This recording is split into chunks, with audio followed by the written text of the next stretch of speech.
Welcome to another episode of the Moving Spotlight podcast. This is your chance to learn how to take control of your creative career, and I'm here with John Ruby. And today we have a very special episode for you guys. It's the mailbag questions. These are listener questions we're excited to answer. It's our very first time, Corbin. I'm very excited. Me too. Let's get into it.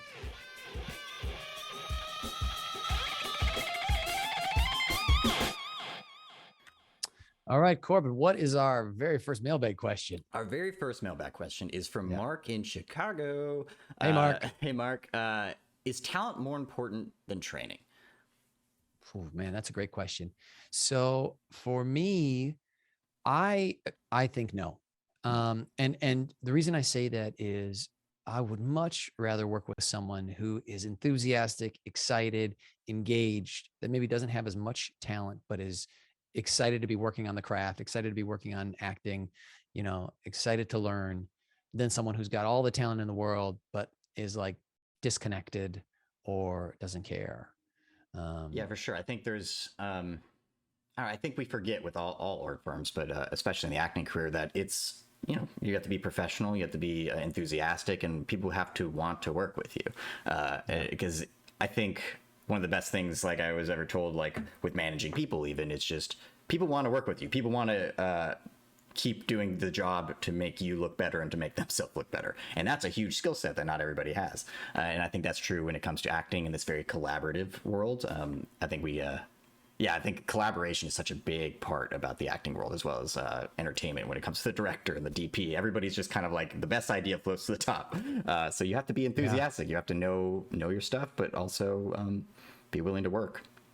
Yeah. And I think to me, it for a long time, I think like people were very, I feel like we're getting rid of a lot of the jerks in Hollywood and entertainment, or trying to, and I think that's a good thing. And not that people with a lot of talent are jerks, but you can kind of coast on that, and maybe you don't have to be as considerate. Whereas I feel like people that have worked hard to get to where they are, they understand, like, they understand that. And they, if they're like number one on the call sheet, they are a good leader, and I think that's so important that, like, the top people, whether it's the directors, the actors, that they're good leaders. Right. And I think that's something where, you're talking about, I guess, talent versus training. And this is a little side part of that, but I feel like the people that have trained, the people that have, done theater before, and you're doing a show night after night after night with a group. It takes work, and it takes dealing with people. It takes dealing with different personalities, and, hopefully you are learning how to kind of fit in, like a Lego piece into that group, and not just kind of forcing your will on everyone else. I think you talk about leadership and how important that is. And I think you kind of lose sight of that when you think of like the Tom Cruises of the world. They're not just like these A-list celebrities. They're also leaders on the set. They're the people that you need to, I don't know if the Sean Muramatsu episode has come out before this, but he basically talked about a story where, they were communicating on set, and then he invited him back to his trailer to have dinner with him. He had a personal chef, and that's like, he didn't have to do that. He was just kind of reaching out, being like, hey, let me give you free dinner, free conversation with Tom Cruise. It's like things like that. Yeah. You didn't have to do that. And he's very generous with his time. And I think that's important to know and do. Yeah. And I also think it talent does help. That is undeniable. But I think one of the things that a person can do is they can look back to when they were a kid and what excited them and what they really enjoyed and what they're drawn to, what they're passionate about. That can a lot of times tie in with what they're talented at, so if they have a sense of humor, but they're trying to do dramas, maybe that's not where their talent lies, if that makes sense, or if they're trying to do comedy and they're more of a serious, darker person in their tone, maybe that's where they should be, working towards. Or sometimes I think, a lot of actors become writers become director, and so what function you are, I think when you're dealing with talent, that's something that's really interesting. If you're a storyteller, if you like telling stories, there's a lot of different ways for you to slot in. And I think, a lot of people want to force one, and it's okay to be open to other ways to still tell that story. And I think that can feed into your talent, right? That can be a way For some reason, I'm even thinking of think about body types in sports. Your body type can really help towards the sport you're going to play, right? They have to, but like a Michael Phelps, in swimming, his body type really helped him as a swimmer. And so that's just kind of natural born talent. And I think in acting, there is sometimes that, but I just see over and over the people that I see training, the people that I see continuing to work, daily, weekly, monthly, those are the ones that improve. And those are the ones that, you know, uh, that tend to have the longest lasting careers. I just saw a thing which I loved, which was, it's not if you're going to get that break, but it's like if you're going to be prepared when you get that break, or that opportunity. And I think that's a really good point to keep in mind, because there are opportunities, there are lots of opportunities, hopefully, and you want to be prepared for it. You don't want to be the moment to overwhelm you. Right. And I think that training can help do that. And I think, having some talent definitely helps. Yeah, I heard an interesting quote, a little bit more negative, but in the same sphere as what you're talking about, where should is a word used by children is the quote. And I think that's kind of what you're talking about, where it's like, I should be at this place. I should have these things. But instead, if you just prepare and you know that you can do it, it's just the luck plus preparation aspect of everything. It's kind of in the world that you're talking about. It's like, I should keep progressing, but really the best people in the industry, or any industry, they're the ones that have worked the hardest, because they know the grind is going to be there forever. And it's okay. Just love the work. And if you don't love it, find something that you love about it, or like there's always, it's a job at the end of the day. You're never going to love a job. It's called work for a reason.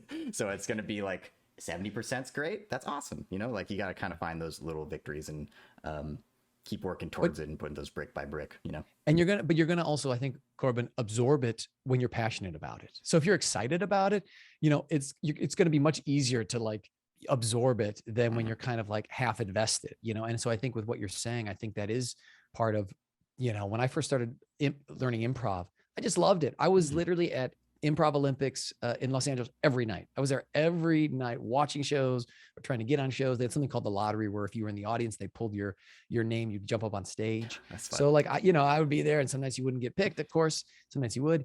But the point was, it's just I fell in love with that world, and I was there every night, and I think I just absorbed so much of improv, just being around it and talking to people, and hopefully people find that, in whatever creative arts they're looking for.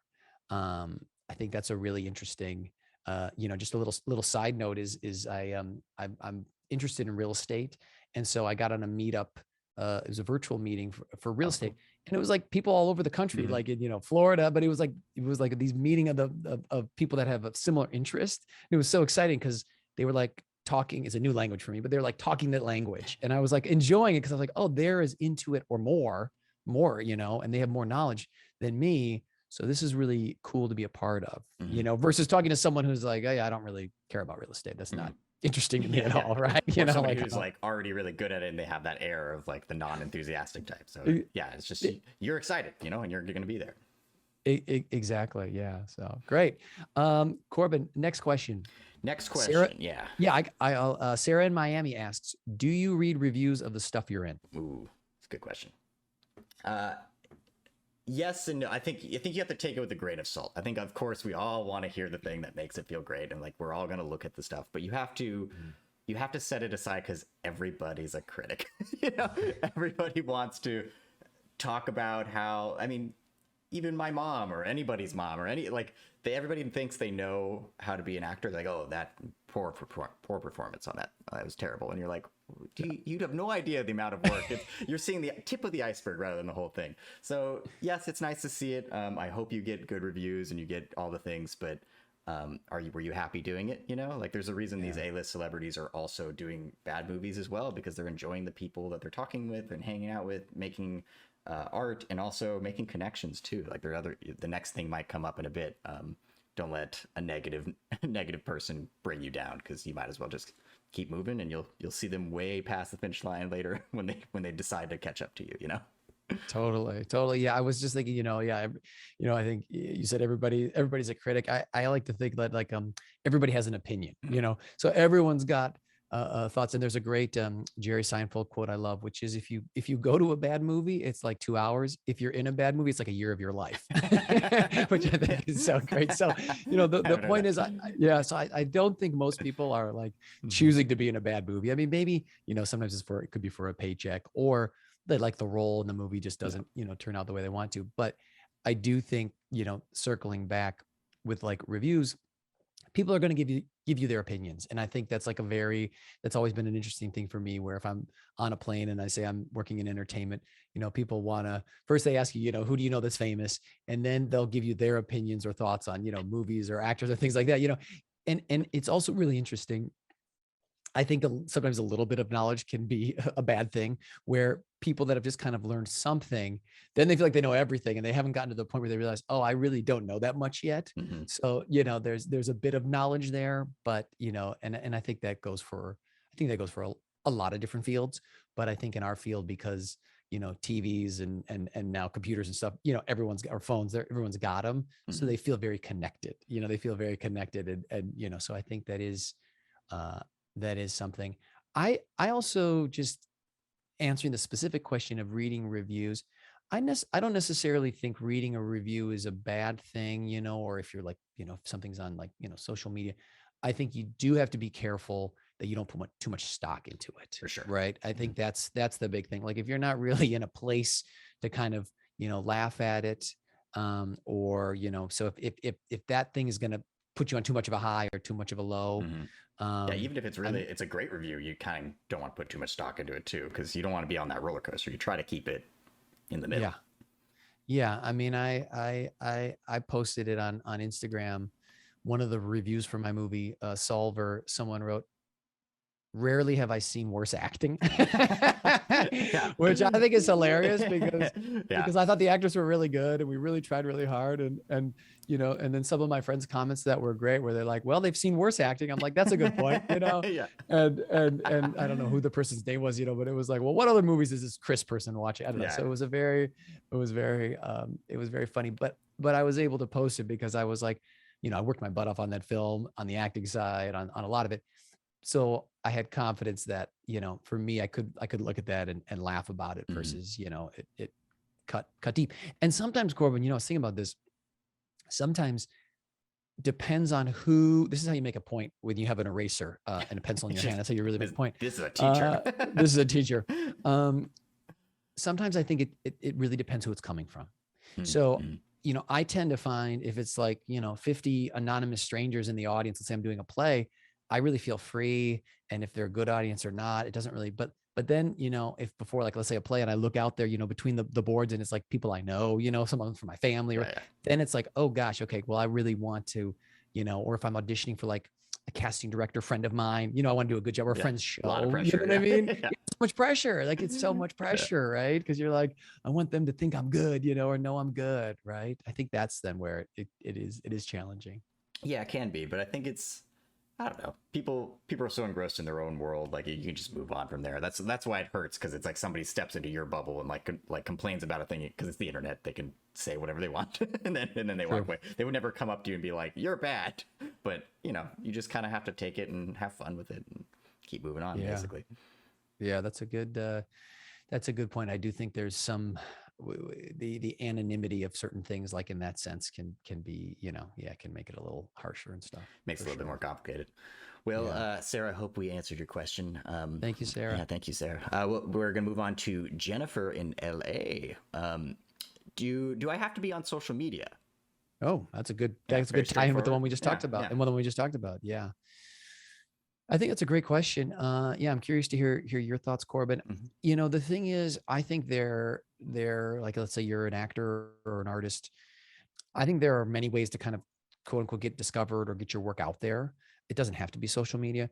I do think social media is one place that people are spending time, that casting directors, writers, directors are spending time. When people have free time, no one's bored anymore. They always have their phone handy, and they will watch stuff. They will look at photos. They will. So it's a way, it is a great tool in a sense, I think, too, if you want to do like some self-promotion. I mean, there's a lot of self-promotion on there.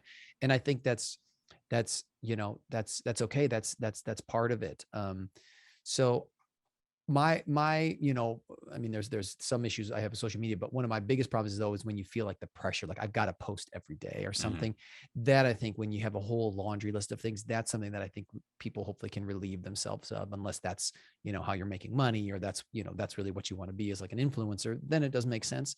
But otherwise, it's another thing on the long list of already a long list of things to work on. If you feel like, every day I need to be posting and I need to be checking and I need to be, I just think to me that that can be kind of a hamster wheel that can really feel overwhelming.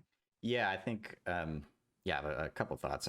One, totally agree that you don't want it to become, unless you're an influencer, but you don't want it to become like your other job, which becomes more complicated and just not as fun. It's just more frustrating and not a way world I want to be a part of, at least. But the other thing Yeah. too is I recently just made an acting Instagram account and a personal one. So I just kind of wanted to separate those two worlds just so that I can be like, hey, I went to New York and I had fun. Friend, like there's a different how I use Instagram and how I use different social media is more just updating people that I care about in this world. And but then I also wanted to have a professional one that because I look at Instagram for acting or any real entrepreneurship as like a LinkedIn, so you kind of want to be able to, and I strictly mean like you don't want to just start pinging casting directors like friend requests or anything on Instagram. But if you meet them, sure, you find a way to just be like, hey, it was great chatting with you, and you send them a friend request. Mm-hmm. Same with LinkedIn. You would never just start spamming people. I mean, everybody does do that, and I like even on my LinkedIn, I'll get those, and I roll my eyes because it's like, who is this person? Like, I don't know who you are. Yeah. Yeah. So I think it's just for me, it's been a game changer to separate the two because one, Mm-hmm. there's just also certain people like who don't understand the art world or the acting world that I'm like, I don't really care if you see this or don't see this. So I'm just like, maybe Yeah. I'll just kind of get you away from that side of it. Or if you want to join it, you can. But I do want to update you that I had a great sandwich. So I'll use my personal one or whatever. So yeah, I think it's important to have, but not necessary. Well, and I think everyone needs to keep in mind that everyone is doing what you're doing after you've met someone, I think, which Mm-hmm. or about to be someone, which is Google them. So you do Yes. need to know, like, like you're gonna Google, or 95% of people I know at least Google. They're like, okay, if I Google John Ruby, what comes up? If I'm gonna go on a date with this person, I'm gonna Google it, Mm-hmm. probably beforehand, maybe after. But like, I mean, it's just just seems like a very much of the times thing that we do. Mm-hmm. And what pops up, and if that's social media stuff, that can be good because they can say, oh, look at this person has been working on sets, they've been staying busy, there's things like that. Mm-hmm. So I think it's important to know what I kind of call your online presence. What is your online presence? So if you Google yourself, it doesn't have to be Instagram or Twitter if that's not your world. But it's also like, okay, what comes up? Do I have a website?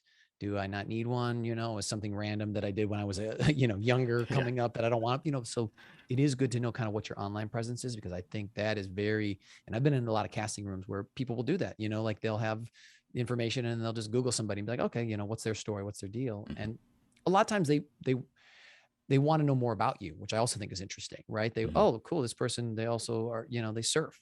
Great. Yeah. You know what I mean? So there can be, um, them getting to know a little more about you. Oh, they have a dog in a lot of these photos. They must be a dog lover. That's kind of, it can work towards your advantage. Yeah, I And think no matter what career you're in, whether you're like an accountant or especially as an actor, you're your own business at the end of the day. So you kind of want to have things that set you apart. If you're a surfer, that's cool. Like I yeah. think I personally, and I think everybody does this. You like kind of dumb down a little bit of your successes or your things or whatever you do, Mm-hmm. which is why I like our brag time so much because it's like these moments where you don't realize. I don't know, surfing. Not everybody surfs because it comes easy to you or whatever. But then you get that sweet gig where you're a surfer in an ad. You know what I mean? Like, so it's just like, Yep. might as well own it. Yeah. Yeah, I think it's one of those where you just keep trucking along and keep posting things that you want. You always say this too, where it's like I want people around me that are on my side, who love me and keep pushing me up the hill as well. And you're gonna do that for them too.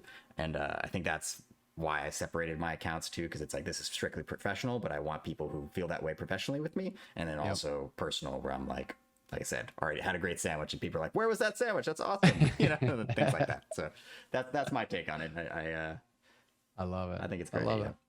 Where was that sandwich? No, just kidding. I don't Yeah. know what the post is. Horse head? It No. was the best. Awesome. All right. Well, let's go to a quick commercial break here. We'll be right back. If you're interested in learning more about acting, studying, or being a mentee with John Ruby, that's me. Look at that. Corbin's arrow pointing. If you're Yeah, watching on YouTube, you see it. If you're just listening, you're not going to see yeah, it. it's He was silent. doing the finger points. Please check out johnruby.com. There's more information about classes on the website, and I'm looking forward to hearing from you. Yeah, and if, like we mentioned earlier, if you want to be a guest on our show, or if you know anybody who wants to be a guest, please email us at themovingspotlight@gmail.com. Thank you. Thanks. Welcome back, everybody. So we are in the mailbag, listener mailbag. This is gonna be fun. Mailbag. Yep, I'm reaching into the invisible mailbag and I'm pulling out a question for Corbin. Corbin, Emily in NYC writes, how do you balance career and relationships? That is, it's tough. I mean, you kind of have to make sacrifices at times when it comes to like friendships, you know, like if you have an audition or something, like of course your friends they have a different lifestyle than you if you're an actor or whatever. Like if you're they're, you know, after work, it's 5 o'clock and they're like, let's go get a drink. But, you know, I would really like to go get that drink, but I have an audition coming up. And I think it's just sacrifice, but also, you know, not being so hard on yourself either, or you can catch up with them in a bit after you do the audition. There are ways around it, but relationship is tough. And I think we aren't together anymore, but the last relationship I was with, where we would do self-tapes and stuff, I think it's being there and like encouraging and asking if they want feedback, you know, like it's not every time that's necessary, but it's also being supportive, which can be hard. I mean, it depends if it's a long day and you're trying to be emotional and do the scene correctly. And us actors are generally, I don't think judgmental is the right word, but there's a bit of like, oh, I could do that better. And then you do it and you're like, oh, I didn't do it as good as I thought I would, you know? So there's that little bit in our brains, I think. And I think as long as you switch that to more encouragement rather than judgmental, it's more like, ooh, let's try this fun thing. Like, what if I hold you back as you're like trying to charge forward? And then that like gets you like heated up and then you go into this angry scene. You know, like things like that would be more collaborative. And I think that's kind of the world that you kind of want to be in. But yeah, I think it's just, you know, being kind and collaborative and also making sacrifices when you know it's right, and you know when it's right to make the sacrifice. Yeah. I think, you know, when you're, you know, a entrepreneur or a freelancer, you know, like a lot of people are there. I always feel like there's times where, you know, kind of life creeps into career and then career creeps into life. And you have to be okay with that, where, oh, we had these plans for this thing and now this opportunity came up. We might have to change those plans, which is disappointing, but also for this bigger opportunity. And then, you know, the opposite too, which is like, well, you know, right now I just need a break from everything I'm doing, and I need to spend time with my family or whatever that is. And so I think that line moving back and forth, I think is like, can be a pro and a con, where, you know, if you know you have a 9 to 5 job, like you're saying, after work, you're going to go out with friends, or, you know, I mean, that's with self tapes happening now, you know, if you get an audition on Saturday morning and it's due Monday morning, you know, your weekend, especially if you got to learn it, it can be a lot. So you can't really totally unplug. And so I think that kind of, you know, being an entrepreneur, there is a bit of trying to find, you have to find that balance for yourself, you know, and you have to decide, okay, this is a priority right now. I need to let people know. I also think, you know, specifically with relationships, you know, the two things that I've always tried to really lean on with my wife is one is communication and two is compromise. So that first one, communication, I just keep finding, and it's funny because, and she would agree, I'm more of like an extrovert communicator, and she goes more inward. I go more outward. So like if we like have a fight or something, right afterwards, I'm like, hey, you know, are you okay? What do we do? And she's like, give me time or I will laser beam you, you know? And so I had, but the one thing that I think that I've helped kind of bring to the table with her is, after she's had some time, for the steam to stop coming out because I did something wrong, then this is the great step we've got is, you know, she's expressing to me, oh, this is what happened, or this is why and I'm like, great. And so that communication, as opposed to letting those things build up. And sometimes there can be little things, Corbin. That's the thing I think that people forget, in my opinion, is like, you know, some stuff you can't change in people, but I think sometimes those little things, if you don't talk about them and you're like, I know I shouldn't be pissed about this little thing, but it can drive you crazy. I mean, it really can. That's part of spending a lot of time with people, you know? So that communication helps kind of let the steam out of that. Yeah, I think you what you're tapping into is like this curiosity, you know, like if I am frustrated with this aspect of a person, whether it's a significant other or, you know, friendship, like you want to be curious, like, why does that bother me? And then also asking or talking to them about it, bringing it up in a kind, collaborative way. You don't want to just start hounding them, but you know, it's like, why does it, this frustrates me? And they're like, why? And then you're like, well, I don't know. Let me figure it out. Let me see. Why do you do it? And it just kind of keep going down that rabbit hole, because then it starts to demystify the whole thing. And I think that's true when we like break down scenes too. Like I think asking the why as a whole is like a superpower if you can unlock it. It's not always easy, but it is something that can be great. And yeah, I think I like your compromise. Like I think at the end of the day, you kind of have to let go a little bit. Like you can't control everything. Of course you want to, everybody does. So it's just kind of letting that other person know. Another great thing I heard is like, if you're in a fight with somebody, and it depends on the partnership, but it could be like, can we just hold hands in silence for a little bit? You know, so it's like, so it's like, I don't want to fight anymore, but I want to hold your hand because I still love you, but I need to chill with you for a second. You know, it's like, I feel like I'm starting to hate you. So it's like, and that's a very natural. And I think, you know, with what you said about compromise, Corbin, to me, if you are in control the whole time, then you are dating or married to a pushover. Yes. Which means they're kind of not your equal in my opinion. You know, if you're getting your way all the time, and so there's just naturally going to be some friction there. Not that there has to be friction all the time, but I think that's where the compromising comes in, where it's like, hopefully you're with someone that, you know, has opinions about things. And that's part of the reason you two are, you know, complementary in a sense, or, you know, fit with each other. So I think that's a really interesting thing. I also feel in that same vein, you know, I think some people, they want to meet someone that like meets them halfway. And what the visual I always try to think about is like, why don't I go 60% towards you and you come 60% towards me? So there's like a little bit of overlap, right? So like, you know, because sometimes it feels like, well, I'm coming 60, you're only going 40, but like, what if we both are kind of over? Then you're over that 100%. Yeah. You know what I'm saying? You know, I mean, I know the math doesn't work out, but,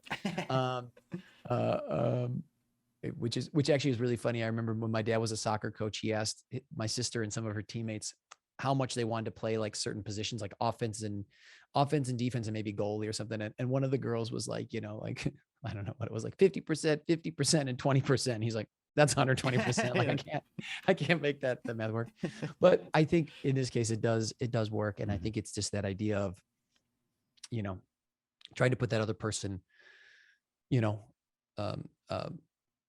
it's not above you, but trying to put them this place where, like, you know, you're going to give them the benefit of the doubt, you know, and try to kind of work towards these things, whether it's, you know, the compromise or the communication. And I think sometimes also it helps if you lead, if you are kind of the bigger person, which is really hard at times. You know what I mean? But I think that's another way that gives that other person, it takes some of the air out of their anger sails, you know, if you're like, hey, I'm sorry. And, you know, I was going to say, I'm also a fan of, I don't always say it exactly correct, but trying to say it, at least for me, is really important. So like sometimes people are like, oh, I never called that person when their dad died because I didn't know what to say. And I'm like, well, I think you should just call. And if you say the wrong thing or something, I know that can suck, but also most of the time, 95% of the time, that person's just happy to hear from you.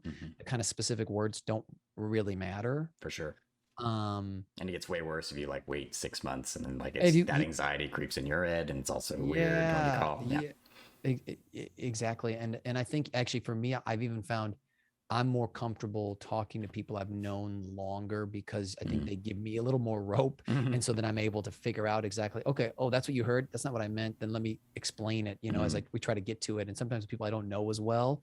I think that's one of the reasons sometimes I'll get nervous about a talk like that. It's like, well, I don't know this person as well. I can't really read them. You know, are they taking it in the way I'm hopefully intending and trying to send it, you know? For sure. Yeah. I like that rope analogy, because it's so true. I never thought of that, but it is very, very accurate to even, relaying it back to like acting. I was just on set where they had to recast a couple of people, because rightfully so, like they were being creepy towards the women on the set, like some of the boom mic operator people, and they're like, this is unacceptable, you're out. So more or less they just fired them on the spot, and they recast and reshoot the same, or a week later. And at first, it was very intense when I was on there because I didn't have any rope. It was even less so, and I knew the story somewhat. I knew there was something happened, but I didn't know exactly what. And got there, and then eventually, they were joking, having fun with me because it was just like, oh, okay, he's normal. He's not going to do anything creepy, and it's fine. Yeah. And I think it's exactly what you're talking about. A little different because you're talking about friendships and calling people, but in the same realm of, people give you the benefit of the doubt if you are trying to come from a loving place. And I think that's where it's like, this whole relationship thing starts. It's just, you kind of have to, you have to put yourself out there, and that's okay. It's going to be tough. Well, it also makes me think about, I've run a lot of casting sessions where I walk, I've been a session director for a long time, and like, running the kind of the camera in the room. And for callbacks, a lot of times you'll walk in with a director who maybe you haven't met in an ad agency. So the ad agency for commercials, they could be in from Chicago, and they might have just met the director who flew in from like Sweden or wherever. And they're all kind of getting to know each other, and they're getting to know me, and they're getting to know the casting director who I'm working with, who I've usually known for a long time, but them I don't know. And I would say when I was younger, I would also just kind of like act almost like I've known them a long time, even though I haven't, so whether that's making a joke or kind of like, being a little sarcastic. And I've learned to kind of temper that until I get a little more of a read for the room, be like, oh, okay, this group is more open for that, because that's a work environment for me. You know what I mean? So, okay, so now it's a professional. And I think that is a little bit what you're talking about when you're on set and things like that, is sometimes it can feel fun. It can feel like play, but you got to remember you're still in a work environment, and you might not know these people, well. And so you have to, you have to be professional. You have to be professional. And so I think that was something that was really good for me to learn earlier on, just, in the casting rooms, and get kind of the tone, like for actors, I always say, if you come into a room, take the tone of the room and then try to raise it up. Because sometimes I have actors come in and I'm running casting, and like the room is like here, like here, and they're like way up here. And it's like a lot of times, or the room's up here and then they're kind of down here. And well, I think it's really good. You want to bring your energy, so you don't need to, especially if you're auditioning, you don't need to like get rid of that, but get a feel for what's going on in the room. If they're chatty, be chatty, if they're kind of quiet, then I wouldn't like kind of be super chatty. Coming really loud and hot. Yeah. Super loud. Yeah. So it's like, I think that's in a professional environment. I think that's part of, tuning into that, your antenna into that, I think can really help. So, yeah, I think, you're kind of, it's just feeling the room and just making sure that you're not going to get everybody to like you, and that's okay. Yeah. But it's also, feeling the room and making it comfortable for everybody. Yeah. Definitely. All right. Next question. Yeah. What's the most challenging part about being a teacher, John? Oh man. What's the most challenging part? It's a little bit more of a personal deep dive into our John Ruby. This is, yeah. I would say that the two first things that come to mind, one is, it takes a lot of energy to be a teacher. And I mean, I have the energy, so I like it, but I definitely, it's draining, especially when when the work is good, when I'm excited, when I'm into it.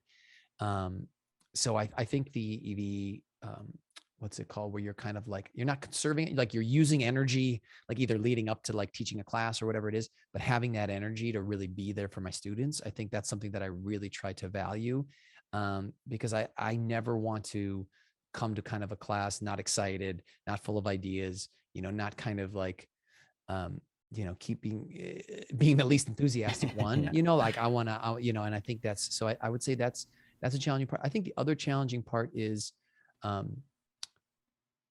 when I've got students that are excited, enthusiastic, and working hard, I love that. And I kind of mentioned this earlier, but when I've got students that are kind of in and out, or it's hard to get a read on where they're at, or kind of what their, how their focus is or unfocus is. And that's challenging, I guess, because I can't control it, but also because I've seen when people are dedicated, when they're working on it, that things improve. And when you're kind of in and out, you don't have that consistency. It just doesn't happen. You might take 2 steps forward, but then you're kind of taking, 1 step back or whatever. And that's challenging for me, because I've seen it more long-term. I've seen it from the outside. I've seen it with, you start to see, it is funny, Corbin, also, this is not a challenge, but you start to see like everyone's unique, but you start to see like kind of similar type people, if that makes sense. You're like, Yeah. oh, this is the person that, is never going to prepare their lines and they're going to have it right off of camera. Yeah. And that's what they do every week. You know what I mean? They're just not going to memorize. This is the person who memorizes it the day you send it to them. This is the person that does all the research, and some people will slowly kind of work towards something, but you start to see like, okay, oh, I've seen this person in another form, 2 years ago, it was this, and so you kind of know sometimes where that path is. And I always like it when those people kind of, let's say, break out of that and like pleasantly surprise me. And I'm like, oh, okay, great. Like, oh, you did read that book I recommended last week. Wow. You know what I mean? That's good that you went out and did that little, that extra step, because the 3 hours that we're in class together or whatever, It's nothing. anything you're in. Yeah. It's just not enough. It's not, whether it's acting or artistry or sports or, whatever it is, you're just not, with storytellers, the acting studio I'm a co-owner in, me and the two other owners, we were trying to meet like once a week, and it was not happening. And I finally said to them, Corbin, I was like, guys, we're trying to grow a business here. Yeah, Like, we got gotta to meet at least, and I got to give them credit. They've really stepped up, and we've been meeting much more than that now. But it was something where I was like, it's just not going to happen if I don't think, unless we make a commitment to it. And I just think that's so true with so many things. And Yeah. I know this was kind of a rant, but hopefully that gets people thinking of like, well, what are those things you want to spend a lot of time in? What are those worlds? Because you don't, it's okay to try different things, but you don't want to look back and be like, oh, I wasted all this time. And you are going to learn stuff from it. But if you can find that thing that you're really excited about, those things you're excited about, makes it so much easier to get up in the morning. Yeah, for sure. Yeah. Which is already challenging. Yeah. Right? I mean, it's always exhausting. Yeah. Yeah. I mean, I'm not a teacher, but I have managed like a large number of people before, and it's kind of what you're talking about. Is you seeing somebody grow. It's really, there's something really heartwarming about it, especially when they're listening, or if like you think they're not listening, but then it shows up later and you're like, oh, weird. It's so funny that you are like, every word I say is important, kind of thing.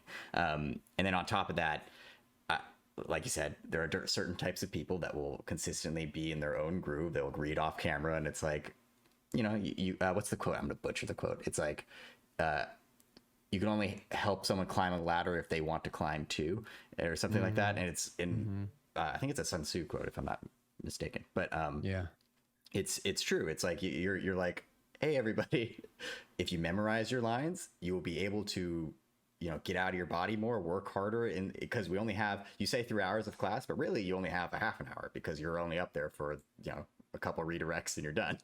sure. So it's like, if you really want to use that time efficiently, or that's how I think, it's like, if you really want to use that time efficiently, put in all the work beforehand. Like, and it's same with being on set. Like, it goes so fast. You're just constantly have to, like, literally it's just, all right, that scene was great. Next scene. And you're like, hopefully I memorized it. It's like, and it could be like a monologue or something. You have no idea what's coming next. I mean, you do with the call sheet and stuff, but it's a little difficult, because you're working 12 hours days, and the next day you're gonna be shooting the next 8 scenes or whatever it's going to be. It's another 12-hour day. So just come prepared, and be the best version of you, because it's only hurting you. Yeah. I think the other challenging thing I was just thinking about is sometimes I'm kind of split. Sometimes it's like I want to impact as many people as I can, so it's a little wider, but then doesn't go as deep. And then sometimes I really love like having smaller classes and being able to really like connect, and I think that's one, and invest, and I think that's one thing that, like, I found with, I also kind of realized, like, I definitely became the teacher like I wanted to have. And so what I mean is, like, I remember having, going up to one teacher, an acting teacher, and when I first got to LA, and like he like wouldn't even like look at me or say my name. It was so weird. I just didn't understand it. I was like, hello, and it was like, it was odd to me. I just didn't, I don't know, maybe he was just an odd fellow, but my point is I always, wanted that teacher that was like, hey, like a mentor and a teacher, and trying to see what was great in me, and nurture that. And I think that's like, play it's not places, but sometimes certain things can feel a little more like a factory. And I think that factory feel for me, that doesn't interest me as much. So For sure. Yeah. I think it's important to know who you are when you become a teacher. Cause yeah. if you're not, it's going to be a little bit more complicated. Yeah, definitely.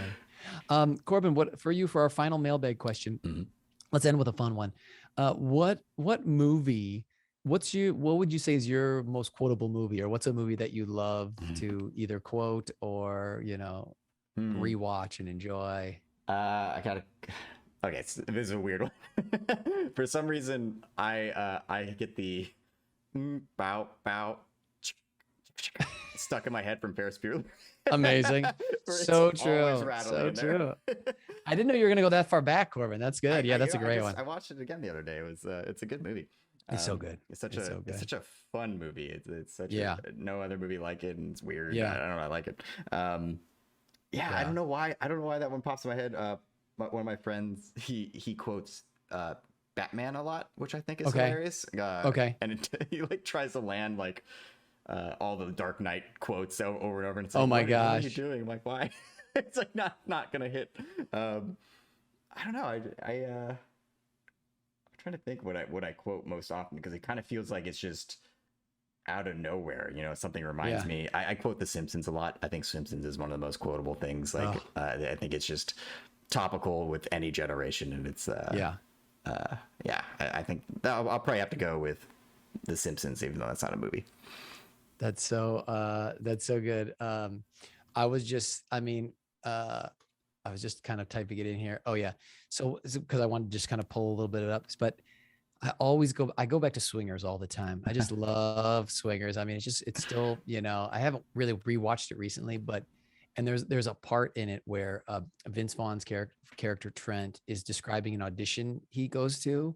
And what does he say here? He goes, so I'm reading with the cast director, and like I literally start crying. And the casting director who's reading with me kind of gets caught up in the vibe, so she starts crying. So now she's crying, I'm crying. We're both kind of crying, but not the kind of crying that's like, but the kind of crying that's like we're trying not to cry. And so he's talking about it, and then he goes, and I hold up my finger, like, give me a minute here, because I'm really into it. Um, and then he puts his head down, comes up, and everybody rips into applause. And he also has this great line where, like, the guy working the camera, he's got tears in his eyes. He's got his own thing going on. So for some reason, that is my like that part. He's Like, got his own thing going on. like I have no idea, like that part. So the whole setup of like I'm crying, the cast just crying, just reminds me of just like when actors go for it and it's a beautiful moment, and then he throws in the camera guy's crying, but he's got his own things going on. So I'm like, what is, I don't know, for some reason that is always I mean, there's a lot of good quotes in that movie, but for some reason that line, that little setup always cracks me up, because I'm like, what does he have going on? Why is the cameraman crying? Like, isn't he in the scene? He's in his own world. He's in his own world. Exactly. He's not even paying attention to what he's filming. But yeah, no, I definitely think, I mean, Simpsons is a great one.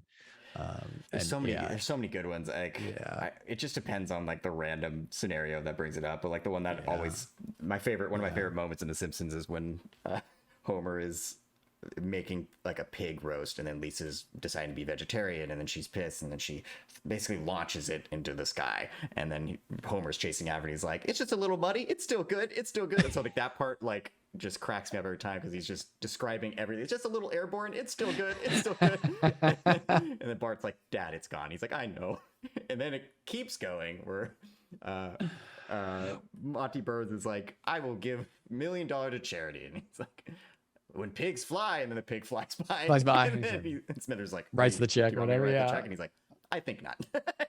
It's so good. It's just the perfect like 10 minutes or whatever, how long that skit is. Yeah. There's so many things from Simpsons that like, yeah, that can like hit home. Quill, my son, he's 5, and he loves rock, paper, scissors. So we play that a lot. And there's a episode where Lisa and Bart are going to do rock, paper, scissers. And Bart goes, they're about, yeah. And Bart goes, yes. And I'll try to get as close as I can. Where Bart's like, a good old rock, never fails me. And he says, or Bart always chooses rock. Yeah. Good old rock. Nothing beats rock. That's like, She's like, poor rock. poor predictable Bart always chooses rock. It's so fun. Yeah, that one, every It's time so rock, good. paper, scissors, that flashes in my brain. And Yeah. if you ever play rock, paper, scissors with me, I always pick rock because I think it's hilarious. That's so funny. So do I, and my son knows it. So he always starts with paper, and he always gets a victory. So he's always so happy that he's like remembered that. So That's so good.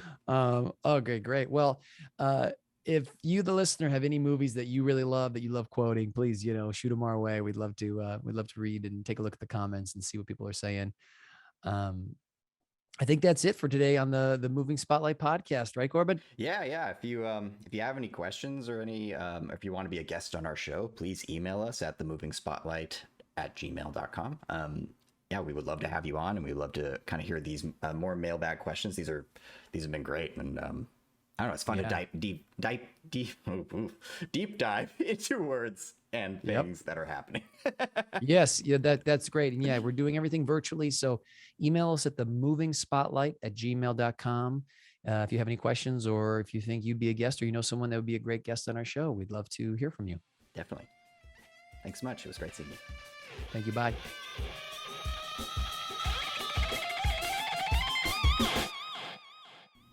Thank you for listening to the Moving Spotlight podcast. Please rate and review us on your podcast app of choice. And we're on YouTube, so please like and subscribe on there. Follow us, comment, do all the things, hit that bell.